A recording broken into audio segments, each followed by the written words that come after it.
দুবরাজপুর পৌরসভায় 50 বছর পূর্তি উপলক্ষে সুবর্ণ জয়ন্তী কার্যক্রম করছে, যেখানে স্থানীয় বিধায়ককেই তারা আমন্ত্রণ জানাচ্ছে না।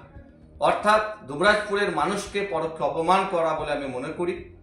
যারা 2022 সালে পৌরসভা নির্বাচনকে প্রহসনে পরিণত করে পৌরসভা দখল করে, 2021 সালে বিধানসভা নির্বাচনে ভোট পরবর্তী হিংসা করে বাংলা দখল করে, তারা কখনোই বাংলার ভালো চাই বলে আমরা মনে করি না।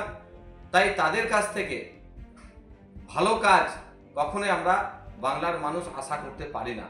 তারপরেও বিধায়ককে বারবার টার্গেট করা হয়েছে, তবু বিধায়ক হিসাবে দুবরাজপুরের মানুষের পাশে থেকে পরিষেবা থেকে শুরু করে সমস্ত রকম প্রকল্পের কাজ সুবিধা দেওয়ার চেষ্টা আমরা করেছি।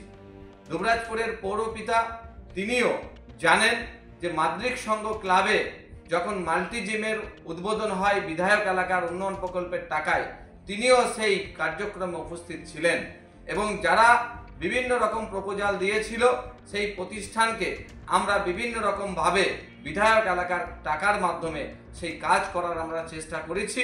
এর বাইরেও অনেক কাজ, যেটা বিধায়কের বাইরেও প্রকল্পের উন্নয়নের কাজ করা যায়, সেটা করে দেখানোর চেষ্টা আমরা করেছি। তারপরেও মিথ্যাচার করে চাইছে বদনাম করার জন্য। তারপরেও আমি মনে করি যে মানুষ শেষ কথা বলে, তাই 2026 সালের জবাব দুবরাজপুরের মানুষ নিশ্চিতভাবে দেবে।